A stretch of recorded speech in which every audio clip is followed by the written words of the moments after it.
Bismillahirrahmanirrahim. Assalamualaikum warahmatullahi wabarakatuh. Waalaikumsalam Waalaikumsalam warahmatullahi warahmatullahi wabarakatuh. wabarakatuh. Alhamdulillahilladzi arsala rasulahu bil huda wa dinil haq liyudhhiru ala dini kulli wa kafa billahi syahida. Asyhadu an la ilaha illallah wahdahu la syarika lahu wa asyhadu anna Muhammadan abduhu wa rasuluhu alladzi la nabiyya wa rasula ba'dah. Allahumma salli wa sallim wa karim ala sayyidina al-anbiya wal mursalin wa ala alihi wa sahbihi wa man ittaba'ahum bi ihsanin ila yaumiddin amma ba'du. Alhamdulillah wa syukurillah, mari sama-sama kita bersyukur atas semua nikmat yang telah Allah limpahkan untuk kita semua. Puja-puji hanya milik Allah, satu-satunya zat yang kita sembah dan kepadanya kita memohon pertolongan. Salat dan salam tentu senantiasa kita mohon kepada Allah untuk senantiasa terlimpah bagi baginda Nabi kita, baginda Rasulullah SAW, juga untuk keluarga beliau dan para sahabatnya, dan mudah-mudahan kita termasuk umatnya yang kelak akan mendapatkan syafaat dari beliau. Amin Allahumma amin. Sahabatku yang dimuliakan Allah, di hari Sabtu ini Alhamdulillah kita kembali berjumpa dalam program Ruqyah bersama guru kita Ustaz Hasan Bisri Hafizahullah Ta'ala, yang setiap Sabtu keempat ya, beliau membersamai kita. Sabtu pertama dan keempat kita sama-sama belajar tentang ruqyah syariah, sebuah warisan dari Nabi kita baginda Rasulullah SAW. Dan inilah sunnah sesungguhnya yang seringkali terlupakan, betapa ruqyah adalah menjadi warisan dari Nabi kita baginda Rasulullah yang harus kita jaga. Sebagai bukti kita para pecinta Nabi SAW, maka sama-sama kita praktekkan ya ruqyah syariah dalam kehidupan sehari-hari kita. Dan Alhamdulillah kita sudah melanjutkan sebuah tema yang sangat penting, bagaimana tutorial ruqyah mandiri yang sudah dijelaskan, disampaikan oleh guru kita Ustaz Hasan Bisri selama dua kali episode ya. Dan sekarang ini yang menginjak ke episode yang ketiga, bagaimana tutorial ruqyah syariah. Rasulullah SAW sudah begitu jelas mencontohkan bagaimana cara meruqyah sebagaimana sudah dijelaskan dalam episode sebelumnya.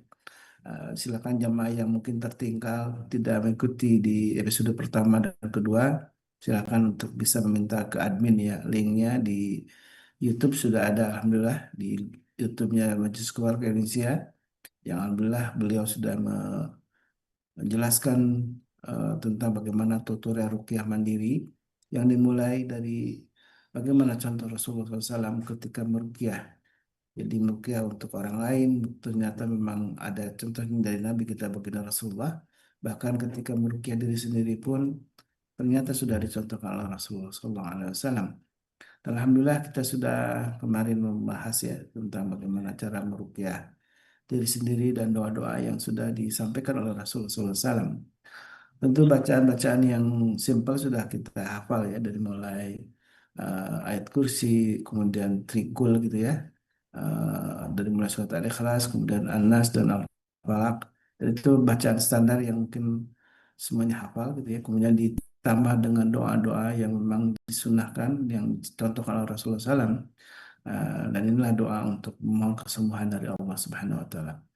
Dan pagi ini insya Allah kita akan melanjutkan tentang eh, tambahan-tambahan apa aja yang bisa kita lakukan ya. Selain mungkin nanti ada review sedikit saja ya, barangkali biar eh, kembali teringat nih bagaimana cara meruqyah secara mandiri, dan mudah-mudahan ini menjadi bagian yang Allah ridho dengan kita karena ini bagian dari sunnah Nabi kita baginda Rasulullah SAW. Assalamualaikum Ustaz Hasan, insyaallah. Alhamdulillah Halo, kali berjumpa. Sehat Ustaz? alhamdulillah. Alhamdulillah. Baik, Ustaz, kita masih di tema tentang tutorial ruqyah mandiri ya. Dan Ya, memang sudah jelaskan di episode sebelumnya, ada tambahan-tambahan ternyata di herbalis ada ya kalau nggak salah, yang insya Allah akan antum ya. akan jelaskan. Tapi barangkali ada sedikit review Ustaz, bagaimana eh, meruqyah secara mandiri ini. Ini kan mungkin jamaah ada yang baru gabung. Sedikit mungkin diulas tentang bagaimana cara meruqyah mandiri yang mungkin simpel dan itu menjadi kerutinan kita insya Allah ya dalam kehidupan kita. Saya persilakan Pak Leotul Masykur. Syukran. Bismillahirrahmanirrahim. Assalamualaikum warahmatullahi wabarakatuh. Waalaikumsalam warahmatullahi wabarakatuh. Waalaikumsalam warahmatullahi wabarakatuh. Alhamdulillahirabbil alamin wassalatu wassalamu ala sayyidil mursalin nabiyyina wa habibina Muhammadin wa ala alihi wa sahbihi ajma'in wa man tabi'ahu bi ihsanin ila yaumiddin amma ba'd. Ya ayyuhalladzina amanu taqullaha haqqa tuqatih wa la tamutunna illa wa antum muslimun. Alhamdulillah, ikhwas sekalian, kita bersyukur pada Allah atas segala nikmatnya dan tak lupa marilah kita aturkan salat dan salam pada Nabi kita Muhammad Sallallahu Alaihi Wasallam. Di pagi yang menyejukkan dan menggembirakan ini, kita bersyukur pada Allah yang masih memberikan kesempatan pada kita untuk bertemu via Zoom ini dalam rangka taklim rutin dari Majelis Keluarga Indonesia. Semoga para pengurus MKI, pembina, dan juga anggota MKI semuanya senantiasa dalam lindungan Allah Subhanahu wa Ta'ala. Dan semoga Allah berkahi kita di pagi ini dan kita bisa menggunakan waktu kita hari ini untuk menjadi sumber kebaikan atau menjadi sarana untuk berbuat kebaikan, dan semoga Allah terima segala bentuk amal soleh kita yang akan kita lakukan. Amin ya rabbal alamin. Sekalian, pada kesempatan kali ini kita masih melanjutkan tema kita, yaitu tentang tutorial ruqyah mandiri. Yang mana di pertemuan sebelumnya kita telah membahas tentang apa yang harus kita siapkan dalam melakukan ruqyah mandiri supaya efektif. Ada beberapa poin dan itu sudah direkam di YouTube, ya, di-upload. Kita bisa merujuk ke situ kalau ingin menyimak lebih seksama lagi. Kemudian di pertemuan kedua kemarin kita telah membahas tentang mekanisme atau tutorial, cara yang diajarkan Rasulullah untuk melakukan ruqyah mandiri. Di antaranya dengan membaca langsung ayat-ayat dan doa-doa dari Rasulullah terkait dengan bacaan ruqyah. Atau kalau memang belum bisa membaca, kita bisa menggunakan audio ataupun bacaan-bacaan ruqyah yang sudah banyak tersebar di media. Dan itu jalan istilahnya alternatif, ya. Jadi bukan jalan utamanya ya kita bisa membaca sendiri. Kemudian dalam melakukan ruqyah itu kita bisa menggunakan metode atau teknik dengan menyentuh bagian tubuh kita yang sakit dengan tangan kita, atau dengan mengusap-ngusapnya, atau dengan menggunakan metode tiupan, ya. Kita tiup ke bagian tubuh yang sakit. Dan banyak mekanisme yang telah dicontohkan oleh Rasulullah terkait hal itu. Kita bisa menyimak di tutorial ruqyah mandiri bagian kedua, ya. Nah, di sini ingin saya ingatkan kepada teman-teman semuanya yang mau melakukan ruqyah mandiri atau sedang membutuhkan terapi ruqyah secara mandiri, bahwa tidak semua saat melakukan ruqyah mandiri kemudian merasa mual dan muntah-muntah. Tidak semua seperti itu. Sebagaimana sudah hampir 25 tahun saya meruqyah, tidak selalu orang yang diruqyah itu frontal atau muntah-muntah atau mengamuk, ya. Karena ruqyah itu doa. Jadi ketika kita berdoa memohon kepada Allah, bagaimana mekanisme kesembuhan yang akan diberikan oleh Allah itu kita serahkan sama Allah. Hanya saja menurut pengalaman kami dan juga para pasien yang sudah pernah melakukan ruqyah mandiri, ada beberapa gejala yang mereka rasakan saat melakukan ruqyah mandiri.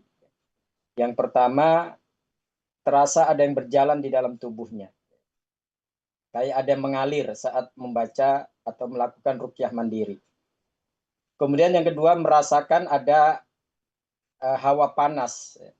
Kadang dimulai dari pinggang, kemudian menjalar ke atas, atau dari dada kemudian menjalar ke atas, ada yang seperti itu. Kemudian ada juga yang sebaliknya, bukan terasa panas tapi terasa dingin, sampai menggigil, ada juga yang seperti itu. Kemudian ada juga yang saat melakukan ruqyah mandiri terasa ada yang berkedut-kedut di bagian tubuhnya, di bagian urat-urat nadinya, itu terasa kayak ada kedutan-kedutan, ada yang begitu. Biarkan saja kalau kita merasa seperti itu, terus lakukan. Jangan ketakutan kemudian berhenti ruqyah mandirinya. Terkadang itu bagian dari proses kesembuhan yang dilakukan oleh Allah untuk menyembuhkan kita. Kemudian ada juga yang terasa bergetar di kaki atau tangan. Jadi tangan tiba-tiba kayak getar-getar sendiri, tanpa bisa dikendalikan. Ada yang seperti itu.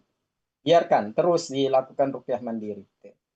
Kemudian ada juga yang merasa saat melakukan ruqyah mandiri itu bawaannya ngantuk berat. Nah, ini memang tidak jarang orang yang mengalami hal itu. Jadi setan tidak ingin kita melanjutkan ruqyah mandiri, kita dibikin ngantuk berat. Apakah ngantuk itu hal yang alami karena kita kecapean atau kita kelelahan? Bisa jadi. Makanya cari waktu yang kondusif, yang mana itu tepat kita untuk melakukan ruqyah mandiri agar bisa konsentrasi. Jangan melakukan ruqyah mandiri tengah malam, saat memang orang sedang tidur, orang waktunya istirahat, yaitu kalau ngantuk ya wajar. Tapi kalau kita lakukan seperti habis subuh seperti ini atau pagi, kita sudah cukup istirahat kok ngantuk berat, itu tanda. Itu tanda atau indikasi bahwa memang ada gangguan dalam diri kita, dan kita tidak mereka tidak ingin kita melanjutkan ruqyah mandiri itu. Atau terkadang bersendawa kayak orang masuk angin gitu, tiba-tiba dia bersendawa atau terbatuk-batuk saat melakukan ruqyah mandiri tersebut. Atau ada juga yang terasa berat di pundak. Tadinya biasa saja, saat mulai ruqyah mandiri ada terasa berat di pundak atau pusing kepalanya. Kepalanya jadi berat. Nah, itu reaksi yang biasa saja, artinya tidak perlu ditakuti. Lakukan terus atau lanjutkan. Insya Allah proses itu sedang berjalan.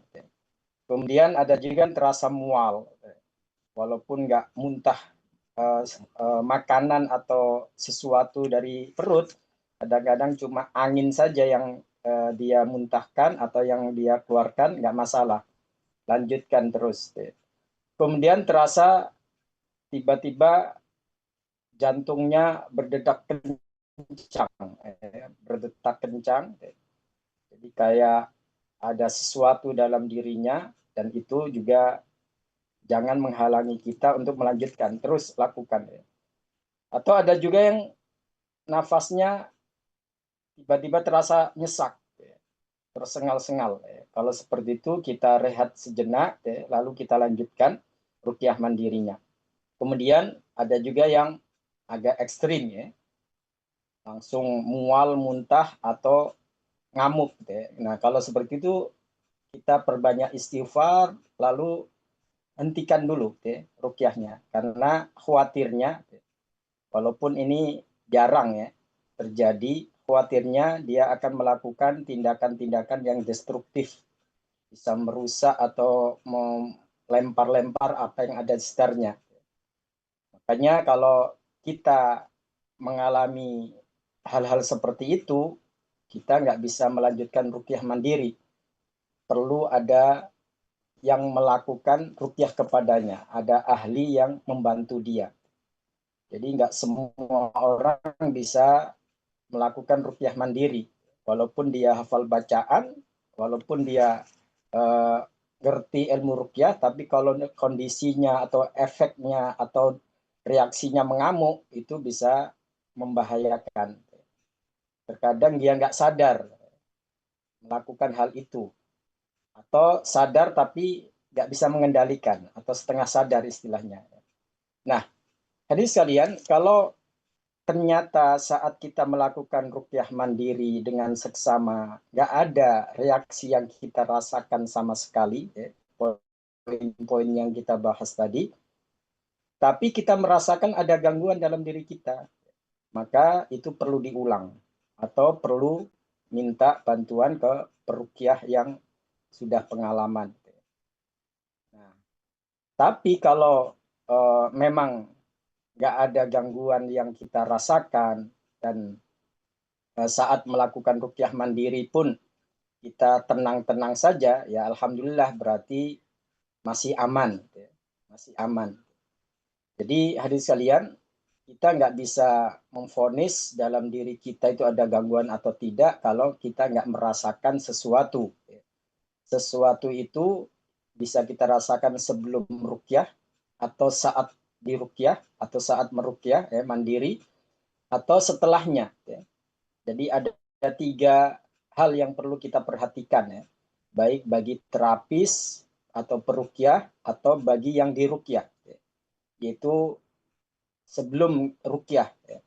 Itu yang pertama, momen yang pertama, apakah dia merasakan sesuatu gangguan atau tidak. Ya. Terkadang yang merasakan orang sekitar kita. Kita nggak merasakan, tapi orang sekitar kita melihat ada keanehan dalam diri kita. Nah, kalau kondisi seperti itu silahkan melakukan ruqyah mandiri. Nah, yang kedua, saat melakukan ruqyah ternyata nggak ada reaksi apapun. Poin-poin yang kita bahas tadi nggak dia rasakan. Sampai akhir ruqyah dia tenang-tenang saja. Alhamdulillah berarti nggak ada reaksi yang frontal. Tapi kalau gangguan itu masih kita rasakan, ya perlu kita ulang. Atau justru kita harus minta bantuan pada peruqyah yang lain. Kemudian yang ketiga, pasca ruqyah. Kalau memang pasca ruqyah itu masih ada keluhan-keluhan yang kita rasakan, berarti belum tuntas.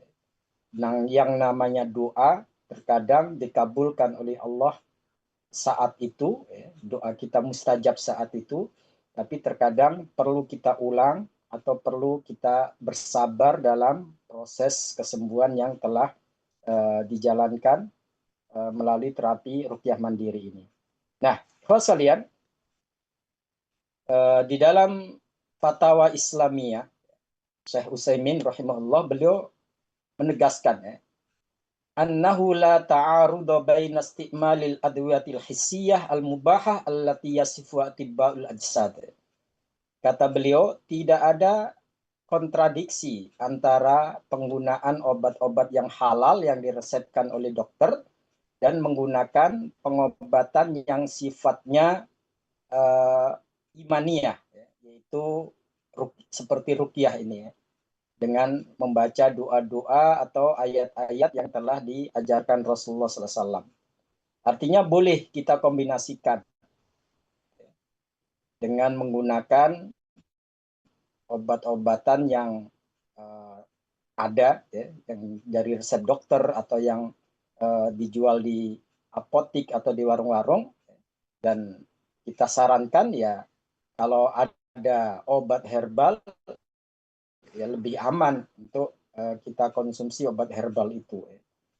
Fayumkinul jam'u bainahuma, kata Syekh Utsaimin, bisa dikombinasikan antara keduanya. Di antara ruqyah dengan penggunaan obat-obatan yang selama ini diresepkan oleh dokter atau yang kita gunakan dari obat-obat herbal yang ada. Kenapa? Faqad thabata anna ustamala hadza wa hadza. Karena di dalam kehidupan Rasulullah pribadi, beliau tidak hanya menggunakan ruqyah sebagai terapi sakit yang beliau rasakan. Beliau juga menggunakan obat-obatan herbal seperti madu, habba sauda, atau juga dengan berbekam. Artinya tibun nabawi ini tidak hanya berbasis ruqyah syar'iyyah saja, tapi ada juga yang berbasis bekam atau hijamah dan juga berbasis herbal. Nah, yang akan kita bahas di poin ini adalah selain ruqyah mandiri yang bisa kita lakukan, apa yang harus kita perhatikan terkait dengan pendamping dari terapi ruqyah mandiri ini. Pertama, jamaah sekalian, Rasulullah merekomendasikan kepada kita untuk menggunakan madu. Jadi madu bisa kita konsumsi langsung karena itu menyehatkan, ya. Dan juga bisa kita padukan dengan ruqyah syariah. Kita bacakan madu tersebut dengan ayat-ayat Al-Quran atau ayat-ayat ruqyah. Atau saat kita melakukan ruqyah mandiri, kita siapkan juga madu, kita buka tutup botolnya atau tutup kalengnya atau tutup gelasnya, kita buka, kemudian kita membaca ruqyah, bacaan-bacaan ruqyah. Nah, setelah selesai bisa kita konsumsi. Rasulullah SAW dalam hadis riwayat Imam Hakim yang disahihkan oleh Imam Adz-Dzahabi dari sahabat Abdullah bin Mas'ud radhiyallahu an, beliau bersabda alaikum bisyifa'ain, hendaklah kalian menggunakan dua kesembuhan. Di hadis kalian di sini Rasulullah tidak mengatakan biddawa'ain dengan dua obat, tapi dengan syifa'ain, dua kesembuhan. Jadi maknanya itu lebih kuat ini ya daripada obat. Jadi kesembuhan itu itulah yang kita harapkan kedatangannya dari Allah Subhanahu wa taala saat kita melakukan ruqyah mandiri. Dan Rasulullah memberikan kepada kita dua media untuk mendapatkan kesembuhan dari Allah, yaitu al-asali wal Quran, madu dan Al-Quran. Artinya di sini kita dianjurkan untuk menggunakan dua hal tersebut untuk melakukan terapi terhadap gangguan atau penyakit yang kita rasakan. Dan itu ditegaskan oleh Allah di surat An-Nahl ayat 69 ya. A'udzubillahi minasyaitonirrajim. Yakhruju min butuniha syarabun mukhtalifun alwanuhu fihi syifa'un linnas. Kita garis bawahi di sini ya. Fihi syifa'un linnas. Bahwa di dalam madu itu ada syifa. Inna fi dzalika laayatan liqaumi yatafakkarun. Dan hal itu benar-benar ada tanda-tanda kebesaran Allah bagi orang-orang yang mau berfikir. Jadi di sini hadis kalian perlu dicatat bahwa dalam kalimat atau dalam ayat Al-Quran tadi dikatakan fihi syifa'un linnas. Ini ada yang menarik. Dalam tafsir Imam Ibnu Katsir jilid 4 halaman 582, beliau memberikan ulasan yang menarik. Yang mana kalimat fihi syifa'un linnas, bahwa di dalam madu itu ada syifa bagi manusia, berarti menandakan bahwa madu itu sangat bermanfaat dalam terapi yang kita lakukan. Hanya saja beliau menyoroti kalimat syifa itu bentuknya nakiro, syifa'un, bukan makrifat pakai al-asyifa. Kalau di dalam ayat itu fihi asyifa'u linnas, maka madu itu menjadi obat semua penyakit, segala macam penyakit. Tapi di dalam ayat itu nggak dikatakan begitu, tapi syifa. Artinya terkadang memang ada orang-orang yang nggak cocok dengan madu itu atas penyakit yang dia rasakan. Kalau menurut bahasanya Imam Ibnu Katsir, madu itu sifatnya panas, sehingga bagi penyakit-penyakit yang bersifat panas kurang cocok, karena asyai'u yudawa bididdihi. Biasanya penyakit itu diobati dengan kontradiksinya atau yang berlawanan dengannya. Kalau jenisnya dingin, ya berarti pakai yang panas seperti madu cocok.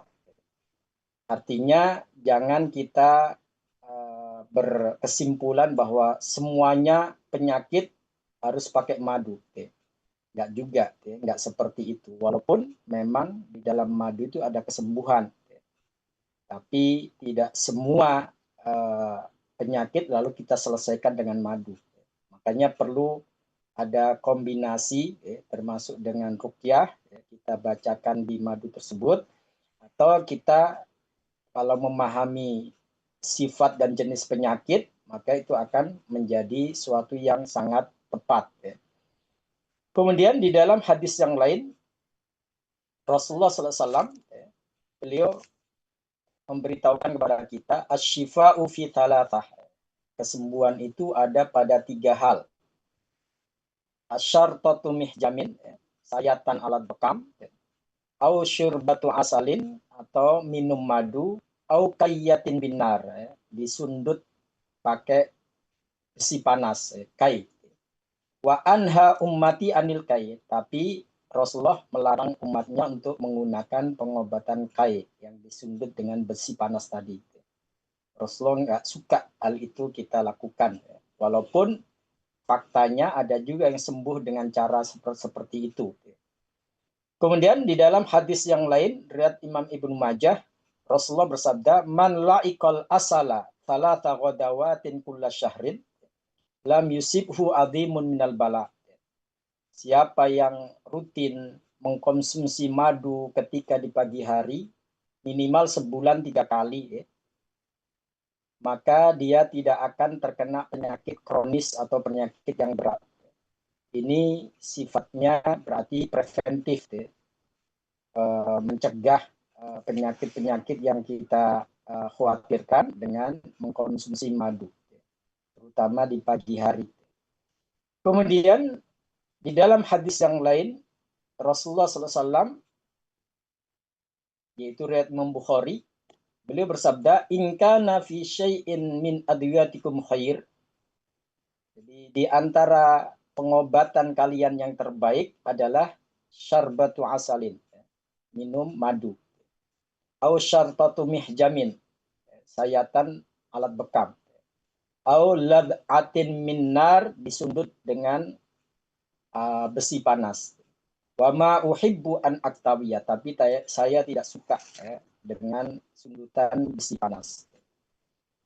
Jadi di sini bukan berarti nggak boleh, tapi Rasulullah menganjurkan kalau ada cara yang lain dalam proses pengobatan itu, jauhi dengan menggunakan sundutan besi panas tadi. Ada sebagian yang mengartikan kai itu kalau di era modern ya kemoterapi itu. Dan memang kita nggak bisa memungkiri ada orang-orang yang ketika melakukan kemoterapi mengalami perbaikan atau kesembuhan, tapi ada juga yang justru malah sebaliknya.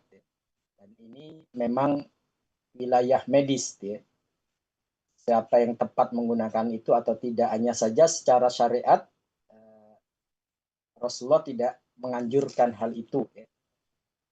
Kalau ada solusi yang lain yang lebih tepat, itu lebih baik. Kemudian ikhwas sekalian, di dalam riwayat Imam Muslim ada cerita menarik yang perlu untuk kita renungkan terkait dengan penggunaan madu sebagai pendamping ruqyah atau sebagai pelengkap dari terapi ruqyah mandiri. Diceritakan oleh sahabat Abu Sa'id Al-Khudri radhiyallahu anhu, ja'a rajulun ila Nabi sallallahu alaihi wasallam. Suatu saat ada seseorang datang kepada Nabi sallallahu alaihi wasallam. Lalu beliau mengadukan tentang saudaranya. Inna akhi statlaqa batnuhu. Rasulullah, saudara saya sakit perutnya, kena diari. Ketika mendapat aduan itu, Rasulullah mengatakan, iskihi asalan, kasih dia minum madu, saudaramu tersebut. Fasaqahu, maka dia pulang, kemudian memberikan madu kepada saudaranya untuk diminum.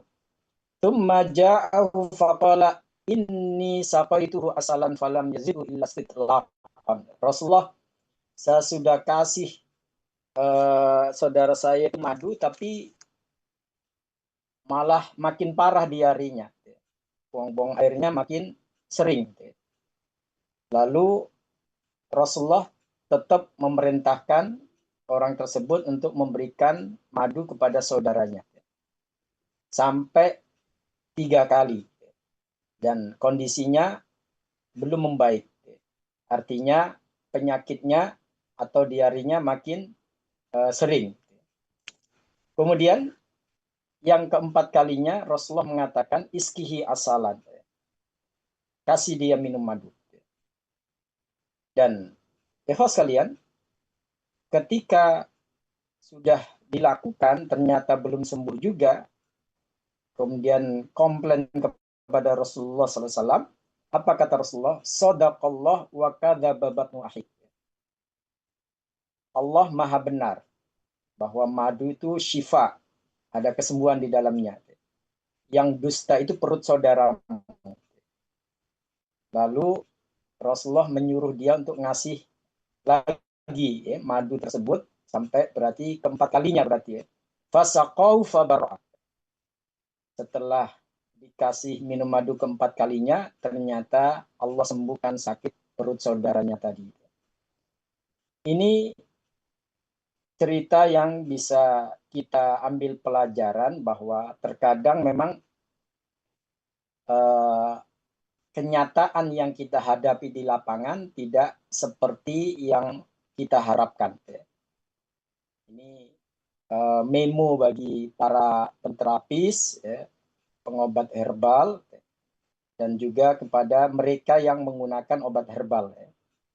Terkadang kita berharap obat yang kita minum caspleng, dalam artian sekali minum sembuh. Tapi faktanya terkadang nggak begitu. Akhirnya kita menyimpulkan, itu obat nggak manjur, obat nggak berguna. Terkadang, ikhwas sekalian, bukan masalah resep madunya, tapi masalahnya madunya itu ternyata madu palsu. Madu palsu dalam artian itu bukan madu, tapi gula yang diolah seakan-akan sebagai madu, sehingga tidak memberikan efek yang signifikan pada proses kesembuhan itu. Jadi nggak bisa kita salahkan resepnya. Atau terkadang memang dosisnya yang kurang tepat. Artinya seharusnya 1 sendok makan kita kasih 1 sendok teh. Atau seharusnya 1 sendok makan kita kasih cuma sedikit. Kadang-kadang kan gitu ya, madunya cuma 10%, gulanya yang 90%.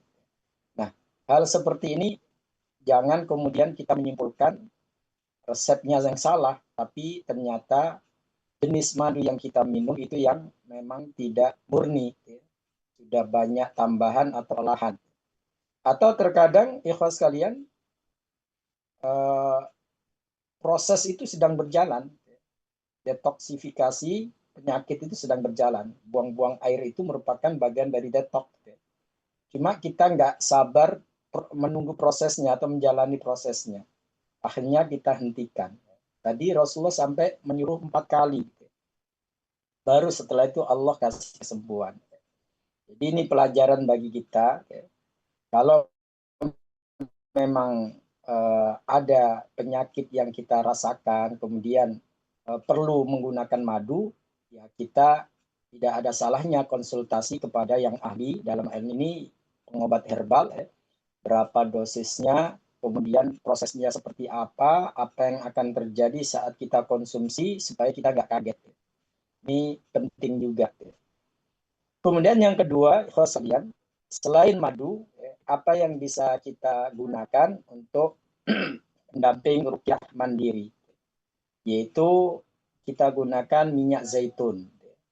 Jadi minyak zaitun di sini sama dengan karakter madu ya. Bahwa minyak zaitun yang ada di negeri kita ini terkadang lebih banyak campurannya daripada minyak zaitunnya. Seperti madu juga. Nah, ini terkadang membuat orang jadi trauma. Ketika menggunakan resep Nabi, yaitu madu atau minyak zaitun, ternyata nggak ada perubahan yang signifikan, dianggap itu resepnya salah. Ini nggak benar juga. Padahal Rasulullah SAW telah menegaskan dalam hadis yang diriwayatkan oleh Imam Tirmidzi, "Quluz zaita waddahinu bihi." Konsumsilah minyak zaitun dan oleskanlah minyak zaitun itu.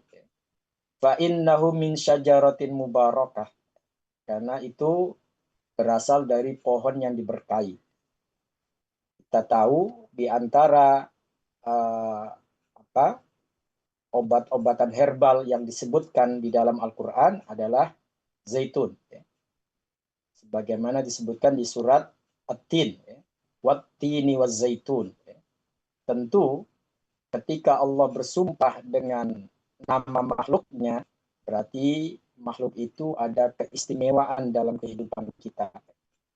Termasuk dalam hal ini melakukan terapi pengobatan dengan menggunakan minyak zaitun ini. Di dalam hadis yang lain, Rasulullah bersabda, "Itadimu bizaiti waddahinu bihi, fa innahu min syajaratin mubarakah." Jadikanlah minyak zaitun sebagai lauk dan berminyaklah dengannya. Artinya kita oleskan, kita laburkan ke bagian tubuh yang sakit, karena itu berasal dari pohon yang diberkahi. Ikhwas sekalian, terkadang orang yang kena gangguan itu mengalami gangguannya bukan pada psikologisnya, seperti emosional atau malas beribadah, atau pikirannya sering ngeblank atau ngaco, tapi ada juga yang terkait dengan kondisi fisiknya, seperti kulitnya ada gangguan. Saya pernah menerapi seseorang yang kena penyakit seperti sisik ular. Jadi di sekujur tubuhnya itu muncul sisik-sisik kayak sisik ular. Dan itu setiap pagi sisiknya itu rontok, berjatuhan, kemudian muncul lagi, timbul lagi. Nah, ketika saya diminta untuk meruqyah, saya gunakan zaitun ini sebagai pendampingnya. Saat meruqyah itu kita sediakan minyak zaitun sekaligus, sambil kita bacakan, kita dekatkan zaitun itu. Memang saat dilakukan terapi tidak ada reaksi yang frontal dari orang tersebut. Tapi setelah itu kita anjurkan untuk keluarganya agar rutin mengoleskan minyak zaitun ke kulit orang tersebut. Sehari 3 kali. Jadi zaitun yang sudah kita ruqyah tadi untuk dioleskan ke kulit yang bermasalah tadi. Dan subhanallah nggak sampai seminggu, alhamdulillah Allah kasih kesembuhan. Nah, inilah proses-proses yang bisa kita lakukan. Apalagi kalau obat-obatan tersebut atau herbal tersebut direkomendasikan oleh Rasulullah, tentu ini menjadi resep yang sangat bagus, karena sumbernya adalah wahyu, dan wahyu itu tidak mungkin salah, mutlak kebenarannya. Hanya saja terkadang tadi prosesnya berjalan kita nggak sabar, kita pinginnya sekali oles hilang, dan itu merupakan ketergesa-gesaan, dan Rasulullah melarang kita untuk melakukan hal itu saat kita berusaha dan berdoa. Kemudian di dalam hadis yang lain Rasulullah bersabda, hadis riwayat Imam Tabrani, "Alaikum bihadis syajarati mubarakah." Hendaklah kalian menggunakan pohon yang diberkahi ini. Zaitun, minyak zaitun. Fatadawau bihi, berobatlah kalian dengannya. Fa innahu musihhatun minal basur, bahwa minyak zaitun sangat bagus bagi orang yang kena gangguan wasir. Ini ada di dalam hadis riwayat Imam Tabrani. Ikhwas sekalian, ketika kita mengetahui hal seperti ini, maka boleh kita berusaha untuk mengobati gangguan yang kita alami dengan menggunakan ramuan-ramuan atau herbal-herbal yang telah direkomendasikan oleh Rasulullah SAW. Meskipun tidak ada jaminan bahwa pasti sembuh, karena kesembuhan bukan pada obat tersebut, tapi kesembuhan itu datangnya dari Allah Subhanahu wa taala. Kemudian selain minyak zaitun, Bapak sekalian, habba sauda itu juga recommended. Habba sauda, dan alhamdulillah untuk era kita saat ini mendapatkan habba sauda itu sangat mudah. Caranya sangat mudah. Bahkan sekarang sudah banyak jasa-jasa penjualan habba sauda secara online. Baik itu bijinya langsung atau berupa minyak atau berupa kemasan atau ramuan-ramuan yang bercampur dengan habba sauda. Tentu kita semuanya ingin menghidupkan tibbun nabawi dalam kehidupan kita. Meskipun sekali lagi memang tidak ada garansi sekali pakai sembuh. Yang namanya usaha, terkadang kita dapatkan kesembuhan dengan cepat, terkadang memang perlu kita menunggu prosesnya. Dalam hal ini termasuk habba sauda, Rasulullah menegaskan fil habbati sauda syifa'un min kulli da'in illa sa'. Kembali lagi di sini Rasulullah nggak mengatakan penyakit-penyakit yang memang terkadang nggak cukup dengan habba sauda saja. Sehingga kita jangan salah menyimpulkan. Pokoknya semua penyakit kecuali kematian obatnya adalah habba sauda. Faktanya Rasulullah sendiri tidak hanya menggunakan habba sauda, tapi juga menggunakan obat-obat yang lain.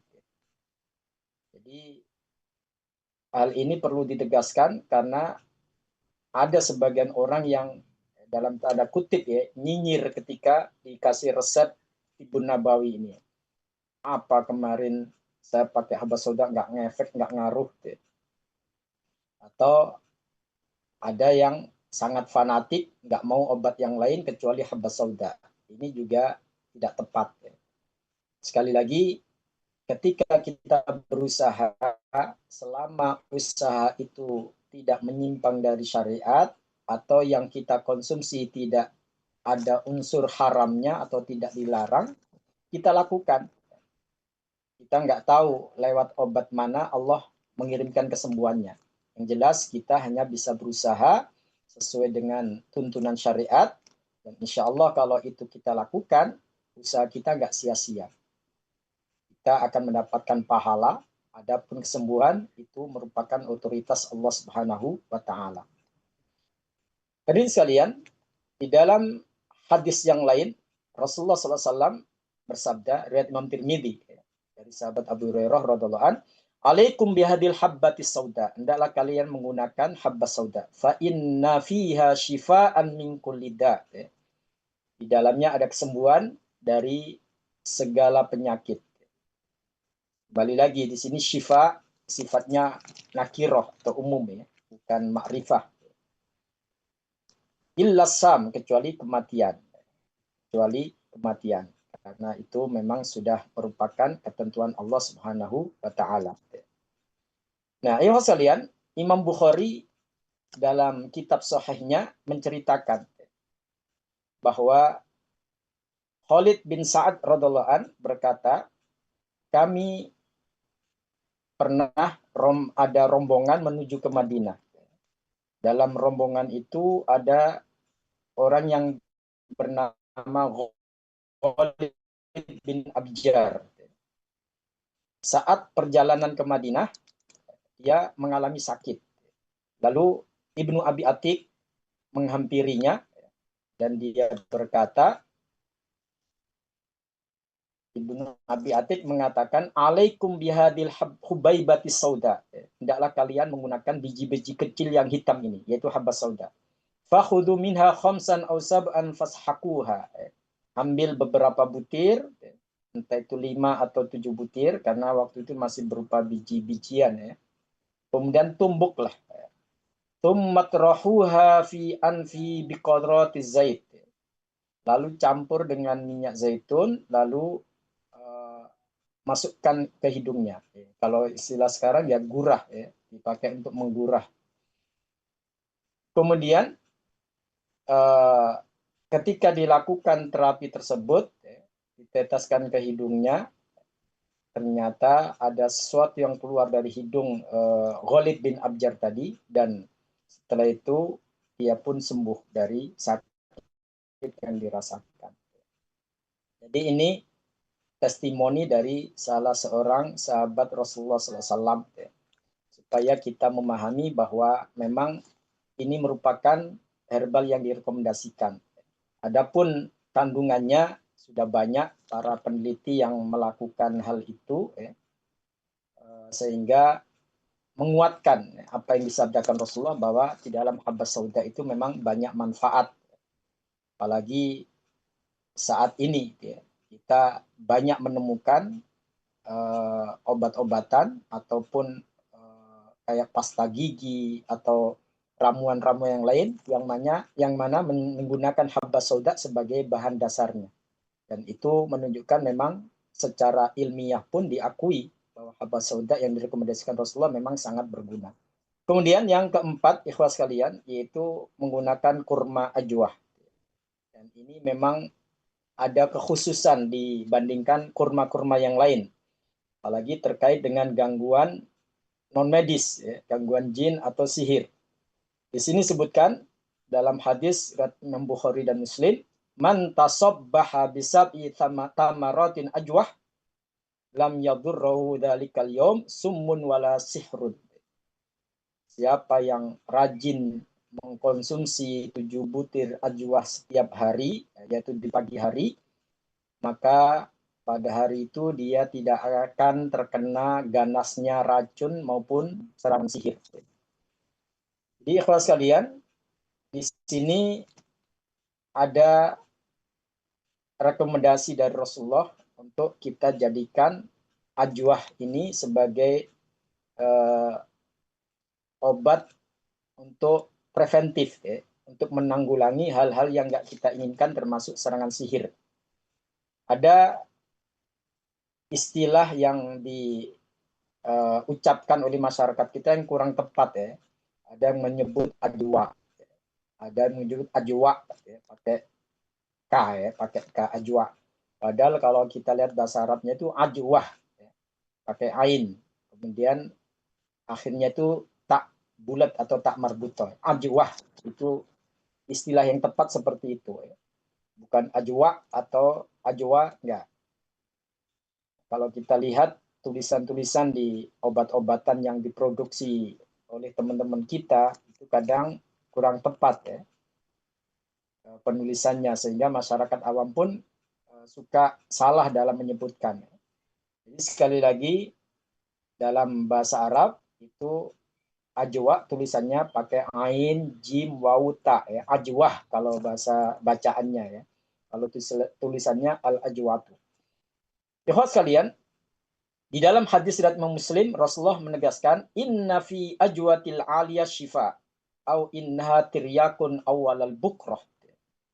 Sesungguhnya di dalam kurma ajwah yang berasal dari dataran yang tinggi, yaitu kota Madinah, karena memang ajwah itu dikenalnya sebagai kurma Nabi. Tumbuhnya kebanyakan ya di Madinah, walaupun sekarang terkadang di Depok juga kita temui, di Indonesia karena dibudidayakan. Tapi di sini para ulama menegaskan bahwa memang ada perbedaan antara kurma ajwah dari Madinah dengan yang lain. Bisa jadi karena doa Rasulullah untuk kota Madinah, atau karena memang tekstur tanah yang ada di sana beda dengan tanah yang lain, sehingga khasiatnya pun berbeda.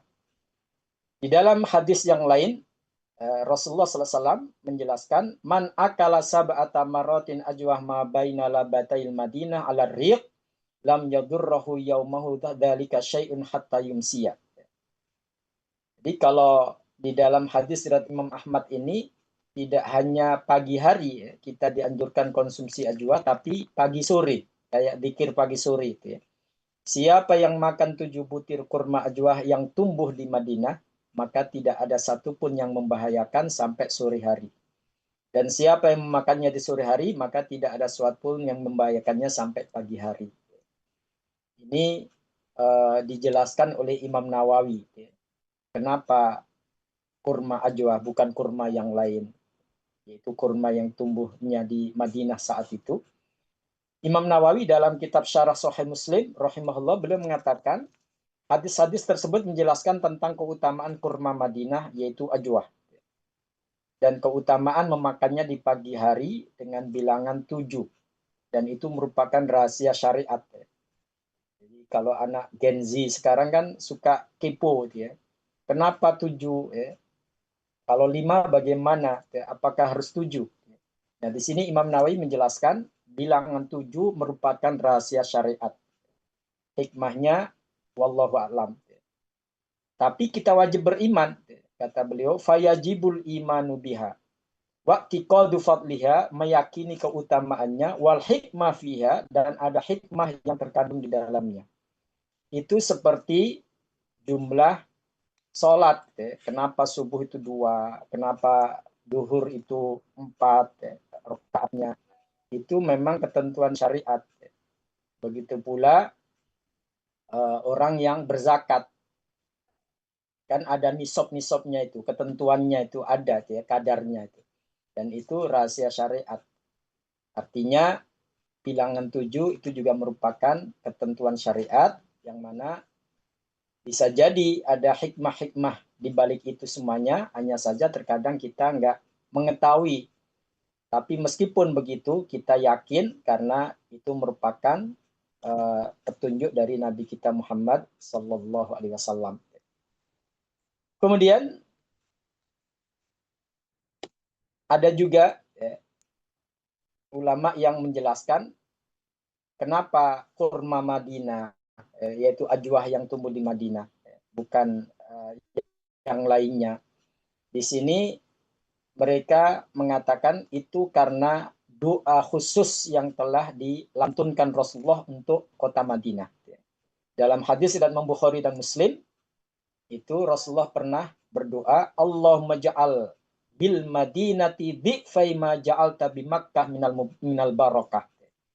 Ya Allah, jadikanlah keberkahan di Madinah ini, yaitu di kota Madinah, 2 kali lipat dari keberkahan yang ada di Mekah. Ini doa Rasulullah SAW.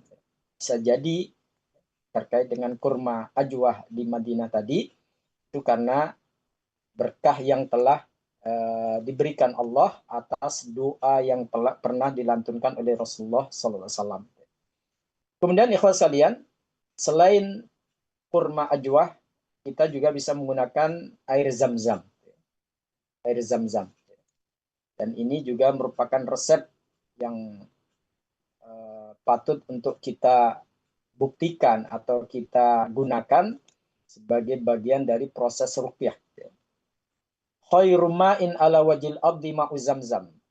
Sabda Rasulullah, sebaik-baik air di muka bumi ini adalah air zam-zam.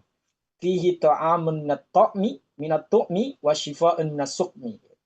Di dalamnya ada nutrisi yang bisa mengenyangkan dan juga kesembuhan dari penyakit.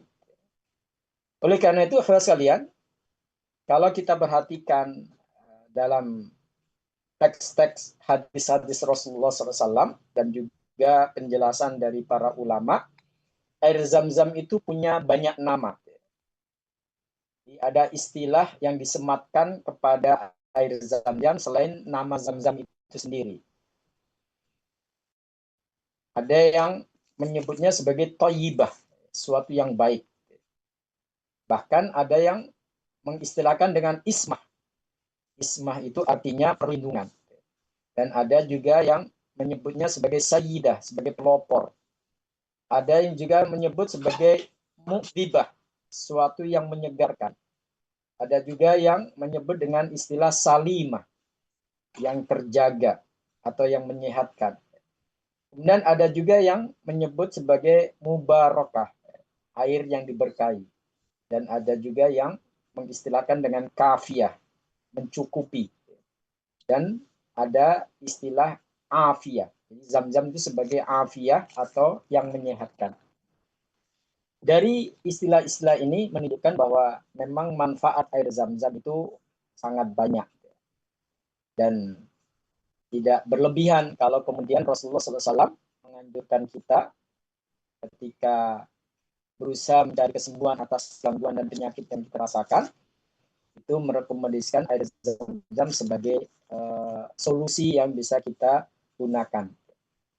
Hanya saja ikhwas sekalian, Imam Hakim dalam kitab Al-Mustadrak, beliau meriwayatkan bahwa sahabat Ibnu Abbas radhiyallahu an kalau mau minum air Zam-Zam itu ada doa khusus yang beliau baca.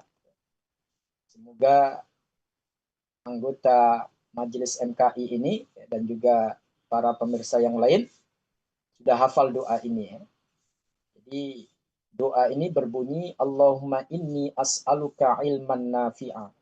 Kalau memang nggak bisa bahasa Arabnya, boleh pakai bahasa Indonesianya. Ya Allah, saya memohon kepadamu ilmu yang bermanfaat.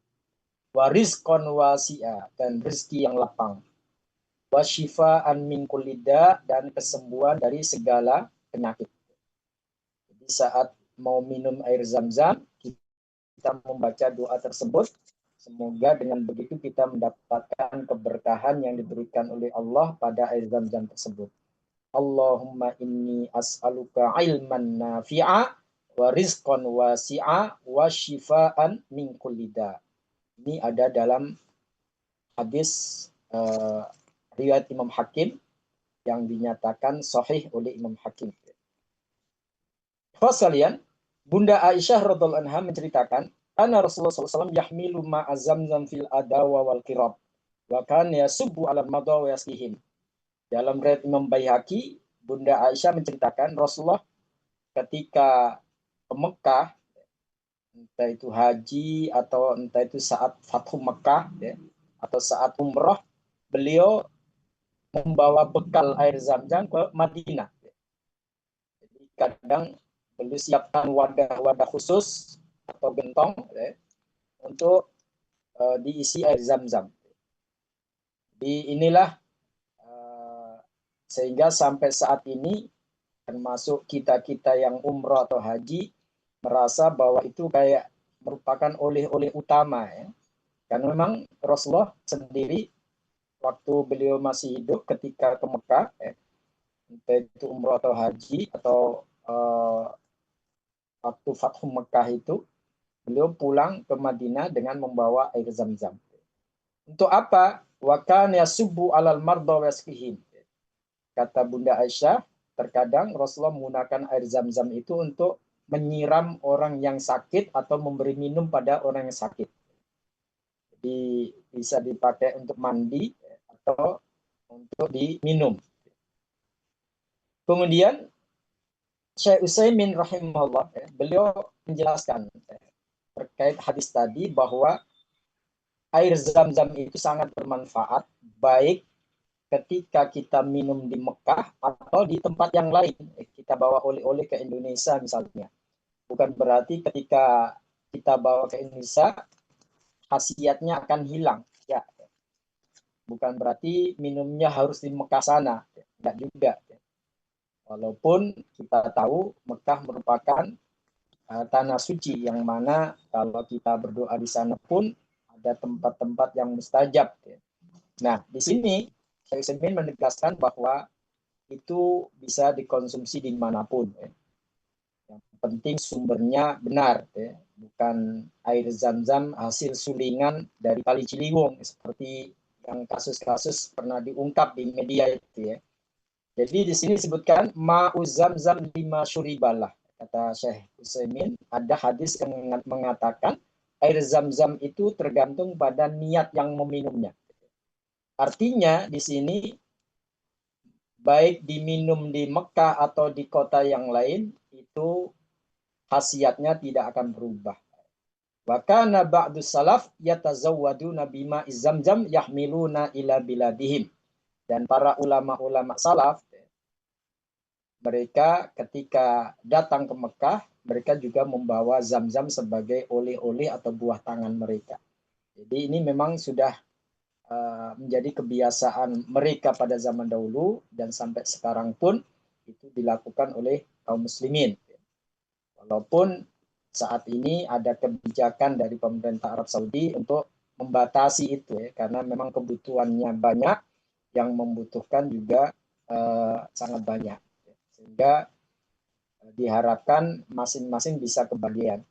Nah, ikhwan sekalian, sahabat Ibnu Abbas meriwayatkan bahwa Rasulullah pernah bersabda, "Ma'u zamzam lima syuribalah."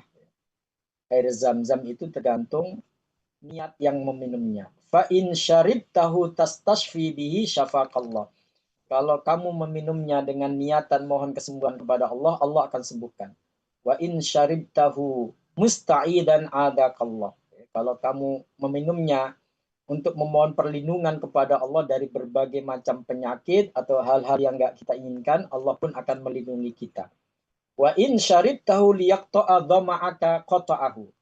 Kalau kamu meminum air zam-zam untuk menghilangkan dahaga niatnya, Allah pun akan hilangkan dahaga.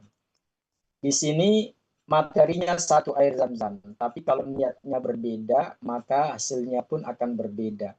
Maka dari itu sangat tepat apa yang diajarkan dalam riwayat sahabat Ibnu Abbas tadi.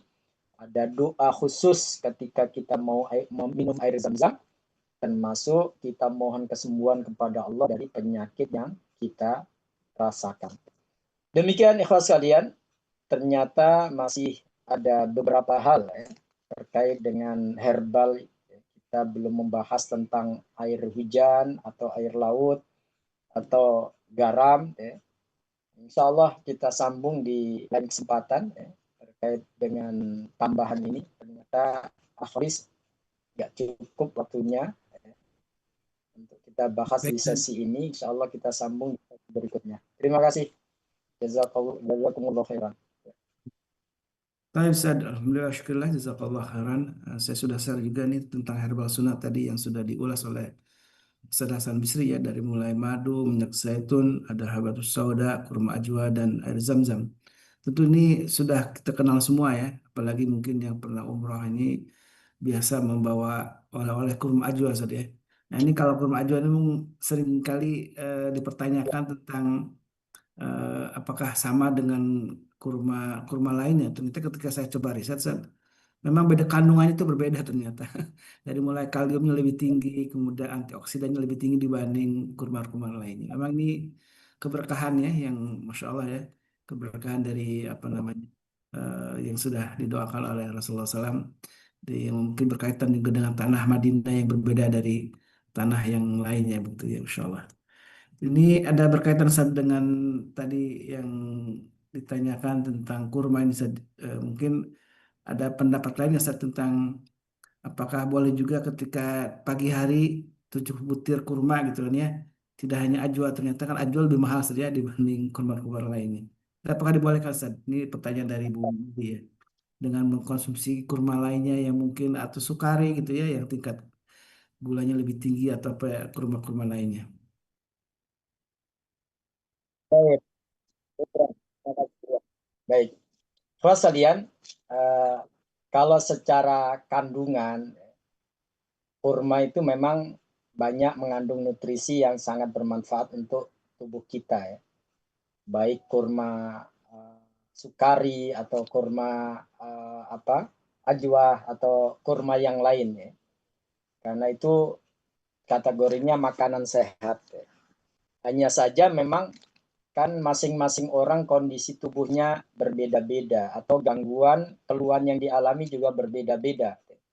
Kalau hanya sekedar untuk meningkatkan imunitas tubuh atau menambah nutrisi tubuh, kurma apapun insya Allah bermanfaat.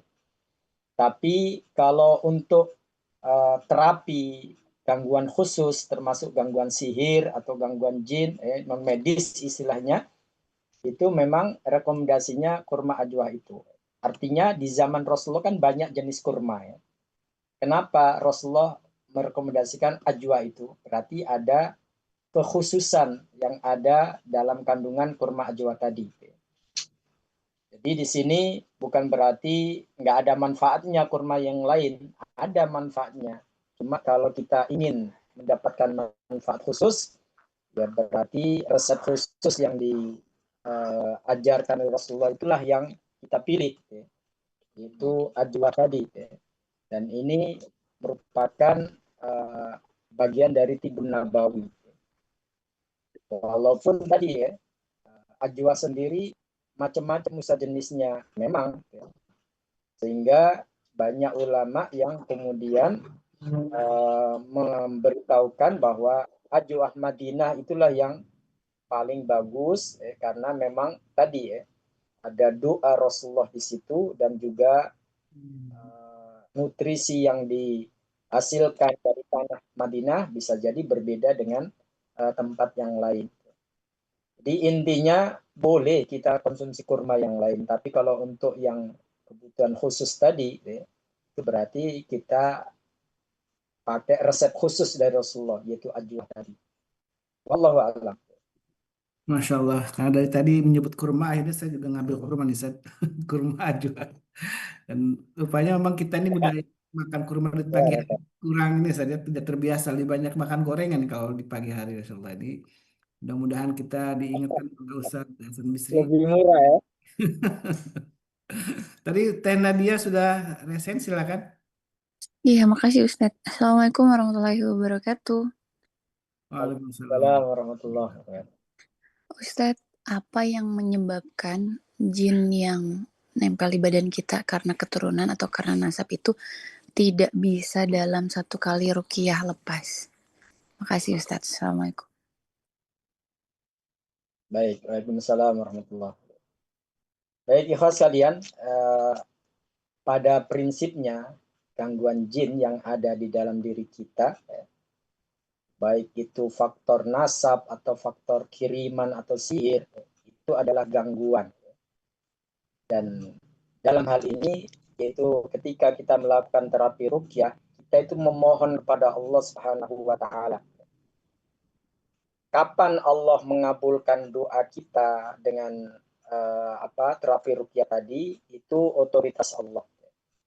Kita hanya bisa berusaha, termasuk dengan melakukan ruqyah mandiri atau minta bantuan orang yang memang ahli dalam hal ini, itu sebatas usaha kita. Ada gangguan-gangguan yang bukan karena faktor nasab, ya, atau faktor yang lain seperti sihir kiriman misalnya. Ada yang memang dengan sekali terapi ruqyah alhamdulillah sembuh, dan ini pengalaman kita banyak di lapangan. Ada juga yang perlu 2 kali terapi, ada yang perlu 3 kali terapi.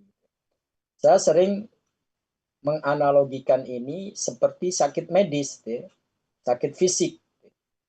Gak semua orang yang pusing kepalanya ketika minum obat yang sama pasti hasilnya sama, ya, atau sembuh sekaligus. Enggak. Ada yang perlu beberapa hari atau beberapa obat yang harus dikonsumsi, bahkan ada juga sampai berbulan-bulan harus konsumsi itu ada. Begitu pula ruqyah. Ruqyah itu terapi. Ada yang sekali terapi, alhamdulillah Allah kasih kesembuhan. Ada yang perlu beberapa kali, bahkan ada yang sampai berkali-kali. Nah, hal ini menunjukkan bahwa kita ini bukan penyembuh. Obat juga bukan penyembuh. Ruqyah juga bukan penyembuh, tapi Allah lah penyembuhnya.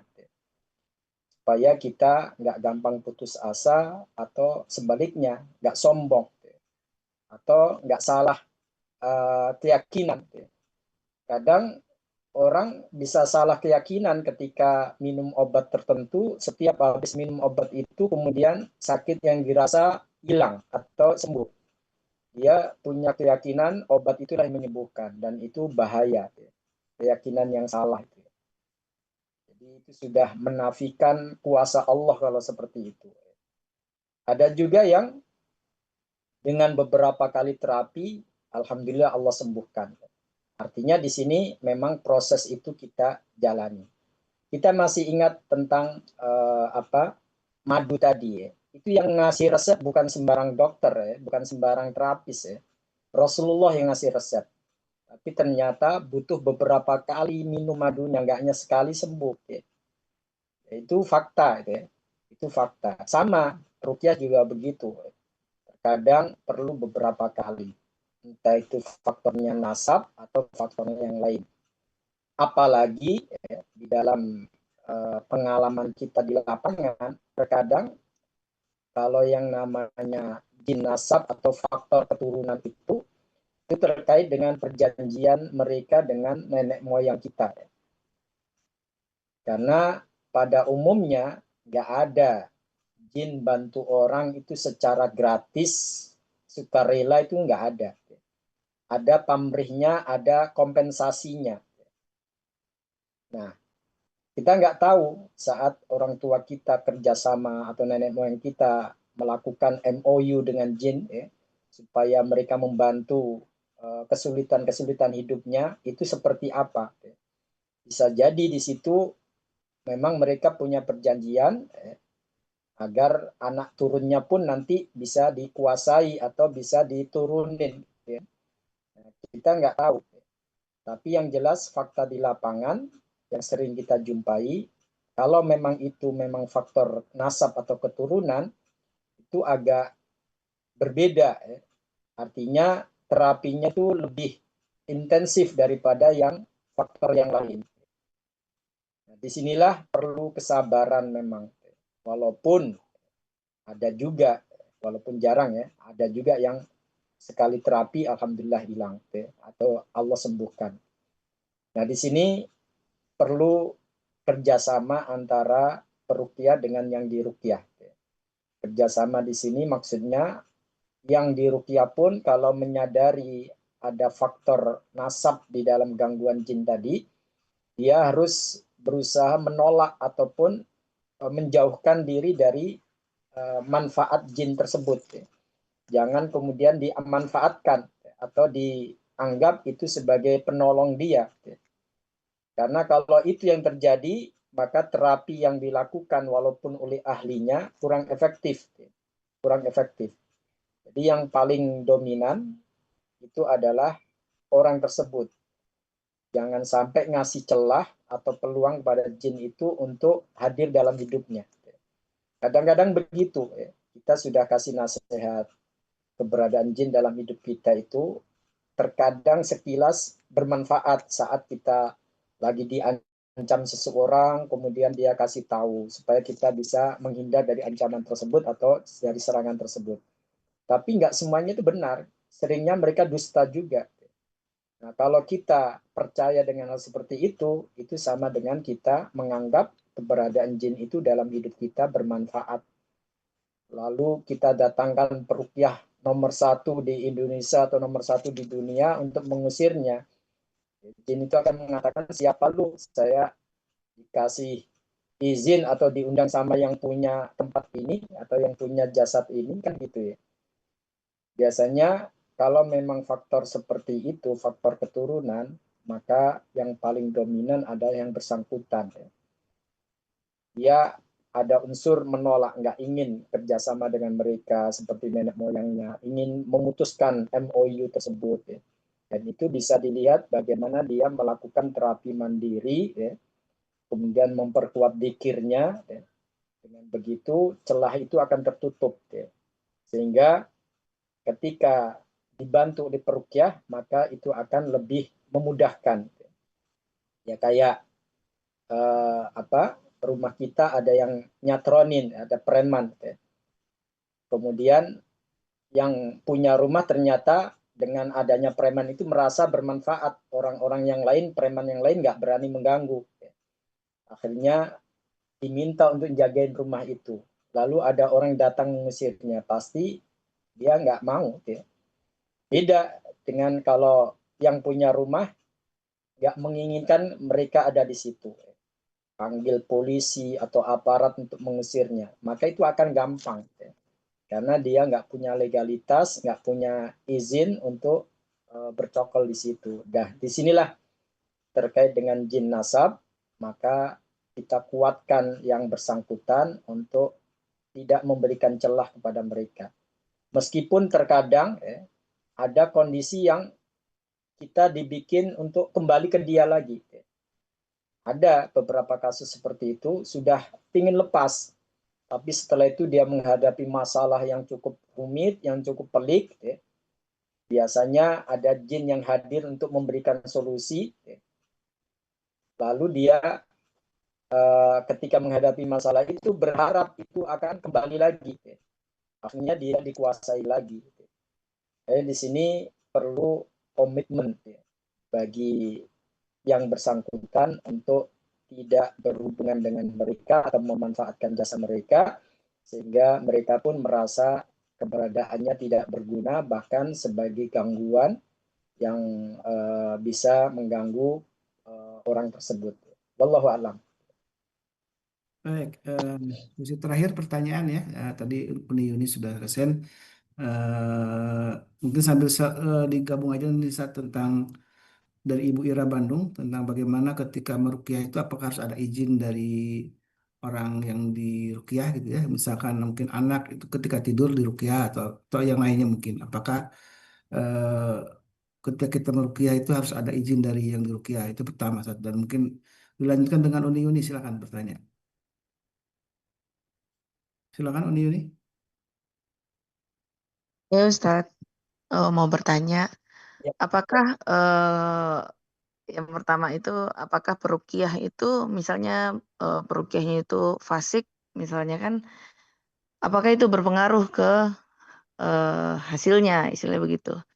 Yang kedua itu untuk tarif ruqyah itu ditentukan apa enggak gitu. Apalagi ya tadi ya. Yang ketiga, itu dulu deh Ustadz. Baik ya. Jadi ada 3 pertanyaan saja ya. Tadi ya, baik, saya langsung to the point. baik. Terima kasih. Jadi untuk Umi Yuni dulu, bahwa memang bacaan seseorang itu efeknya bisa berbeda satu sama lain. Kalau hal yang sifatnya fisik, kita bisa melihat dokter pun berbeda antara yang spesialis dengan yang umum. Dan kita sudah merasakan itu. Begitu pula racikan obat. Mereka yang istilahnya yang bukan ahli dengan yang ahli pun akan berbeda efeknya. Begitu pula bacaan ruqyah. Bacaan ruqyah juga berbeda satu sama lain. Apa yang membedakan? Ya, yang pertama, karena ini sifatnya rohani atau spiritual, ya berarti kondisi spiritual seseorang itu mempengaruhi.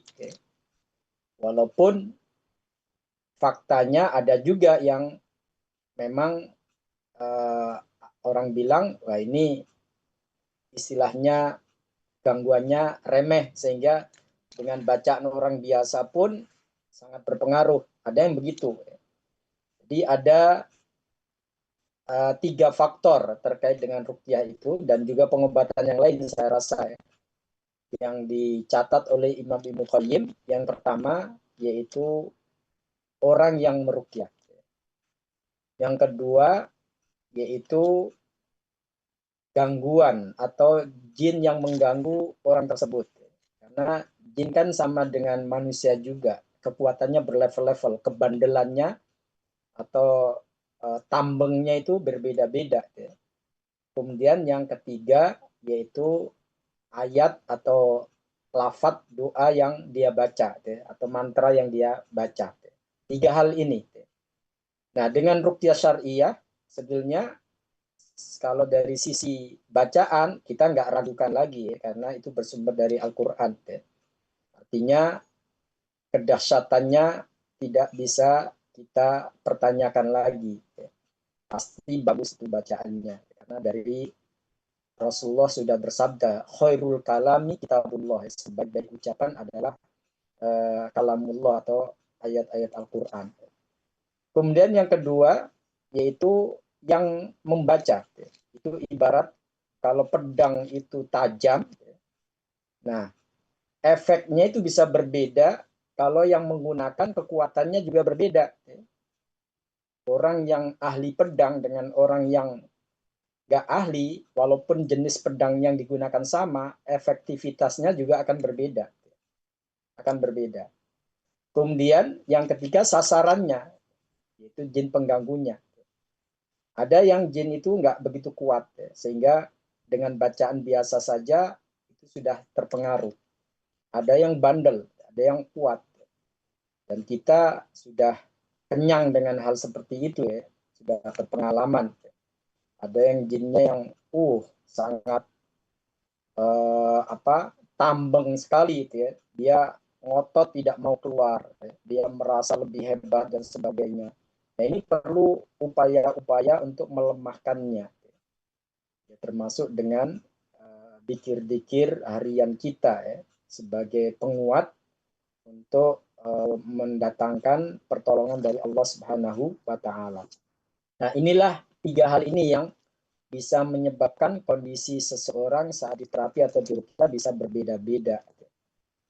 Kalau semuanya itu perfect, ya, yang meruqyah perfect, kemudian ayat-ayat yang dibaca memang dari Al-Quran dan doa Rasul, lalu gangguan atau jinnya itu nggak begitu kuat, ya, maka hasilnya biasanya akan lebih cepat. Ya. Walaupun itu semuanya tergantung pada Allah, tapi secara teori seperti itu. Ya. Seperti itu. Paham ya Bu ya? Kemudian yang kedua terkait dengan tarif ya, tarif ruqyah. Hadirin sekalian, sebetulnya masing-masing lembaga atau masing-masing individu itu berbeda ya. Walaupun secara hukum syariat ya, kita tidak dilarang ya, untuk istilahnya menerima ya, imbalan dari ruqyah itu suatu yang halal. Hanya saja memang untuk kebijakan hal itu di lapangan berbeda-beda. Ada lembaga yang memang seperti rumah sakit ya sudah memberikan tarif sekian ya, untuk ruqyah kedatangan atau ruqyah panggilan ya, atau home care istilahnya, itu ada yang seperti itu. Ada yang diserahkan kepada penggunanya ya. Silahkan berinfak sesuai dengan kemampuan, ada yang seperti itu. Jadi ini bukan masalah apakah dia komersial atau tidak ya, tapi dalam hal ini masing-masing harus menyadari bahwa apa yang dilakukan peruqyah itu juga butuh waktu, juga butuh pengorbanan, maka kita yang menggunakan jasa ruqyah pun bisa istilahnya menghargai hal itu. Sebenarnya tidak hanya peruqyah, semua terapis juga seperti itu. Termasuk kan dalam dunia kedokteran begitu ya. Hanya saja masyarakat kita punya image bahwa kalau ruqyah ya harus ikhlas dalam hal ini ya, nggak dibayar pun nggak apa-apa. Gitu. Sementara kalau ke dukun, walaupun mahal dibayar, ini yang jadi ironis gitu kan. Yang sesat mahal diterima, yang ruqyah mahal dikritisi. Gitu ya. Nah, makanya dalam hal ini sebetulnya tergantung pada kondisi yang diruqyah juga. Kita juga begitu. Kadang-kadang ketika melihat kondisi yang diruqyah memang secara finansial nggak itu ya kita nggak akan terima itu ya. Bahkan terkadang kita kasih bantuan obat-obatan. Ya. Tapi kalau memang dia punya kemampuan lalu tidak menghargai ya itu ya perlu dikasih tahu ya, perlu dikasih tahu. Kadang-kadang kan begitu. Ya. Masing-masing orang memang berbeda. Intinya sah-sah saja seseorang ketika memasang tarif dalam meruqyah, ya. Hanya saja jangan sampai kemudian memberatkan, apalagi mengeksploitasi gitu ya. Orang yang sakit itu tidak etis lah ya. Wallahu a'lam. Adapun yang dari siapa tadi? Khalis Bu Ira ya, Bu Ira Bu Bandung. Ira ya. Terkait apa tadi? Apakah yang diruqyah itu harus ada izin? Mungkin meruqyah tanpa sepengetahuan Ya. yang diruqyah gitu kan. Sedang Oh, kita misalnya. Bu Ira, pengalaman kita di lapangan, efek itu akan berbeda kalau yang bersangkutan ada kesadaran. Ya. Ada kesadaran untuk lepas dari gangguan itu sama dengan yang tidak ada kesadaran atau dipaksa. Memang berbeda. Ya. Ada yang ketika dipaksa untuk diruqyah sampai dipegangin, kemudian hasilnya alhamdulillah ternyata memang positif ada gangguan, cuma yang bersangkutan nggak merasakan atau nggak nyadar. Ya. Ada yang seperti itu. Ya. Tapi ada juga yang ketika nggak ada kesadaran itu efeknya kurang. Kenapa? Tadi ya, bahwa kondisi orang di ruqyah ingin lepas dari gangguan itu atau tidak itu sangat punya pengaruh. Sehingga di sini ketika orang itu menyadari hal dalam dirinya ada gangguan dan dia ingin lepas, maka upaya itu sebagai wujud permohonan dia kepada Allah agar diberikan kesembuhan atas gangguan yang dia rasakan. Nah, kemudian dibantu oleh peruqyah yang lain untuk berdoa dan memohon kepada Allah. Jadi ada dua kekuatan di sini. Tapi kalau hanya satu kekuatan dari peruqyah saja, sementara dia juga nggak ada niat mohon kepada Allah kesembuhan, itu berarti kalah efektif dengan yang pertama tadi ya. Itu secara teori begitu. Jadi intinya kalau yang bersangkutan itu ada kesadaran ingin lepas dari gangguan yang ada, itu akan sangat membantu proses terapi ruqyah untuk meraih kesembuhan dari Allah. Tapi kalau tidak ada, itu biasanya perlu berulang kali ya. Karena memang kekuatan yang ada itu kurang maksimal. Nah, disinilah biasanya kalau memang tidak ada kesadaran, biasanya kita ajak ngobrol dulu, konsultasi dulu, ya, untuk kita beritahu bahwa apa yang ada dalam dirinya itu adalah gangguan yang harus dihilangkan. Jangan menganggap itu potensi atau sebagai kekuatan yang gaib untuk bisa menopang keberhasilan dia ataupun kesuksesan dia. Kalau itu yang dia rasakan, ya kayak tadi, yang diobati nggak membutuhkan hal itu untuk lepas atau nggak menginginkan jin itu untuk lepas, sementara yang meruqyah pengennya jin itu keluar, maka itu tidak maksimal hasilnya. Wallahu a'lam. Baik, Masya Allah, barakallah. Ini masih ada pertanyaan atau waktunya sudah, waktunya sudah habis. Baik, insya Allah kita lain kesempatan saya mau ada cara. Karena ini soal jin nasab ini sangat panjang ya sini kalau kita bahas ya.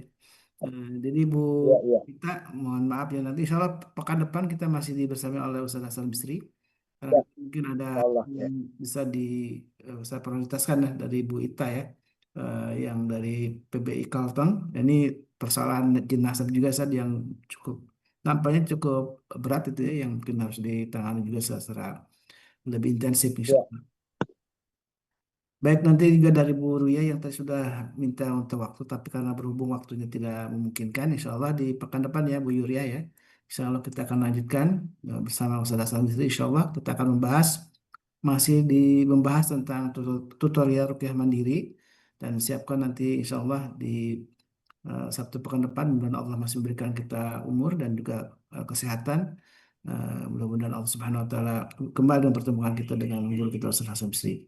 Jazakallah khairan Ustaz atas waktu dan ilmunya. Mudah-mudahan Allah Subhanahu Wa Taala berkahi dan sebab pertemuan di hari Sabtu ini juga menjadi hari yang penuh berkah, dan bagi orang yang sedang sakit, Allah angkat penyakitnya, kita doakan ya saudara-saudara kita, dan juga mungkin yang sedang ada kesulitan apapun, Allah segera beri jalan keluar terbaik. Amin Allahumma amin.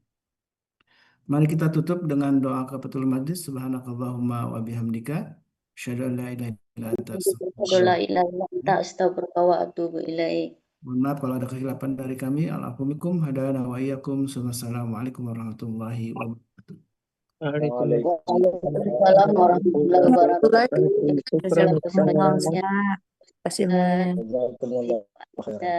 Semuanya barakallahu fiik. Allah arhamna bil Qur'an waj'alhu lana imaman wa nuran wa hudan wa rahmah.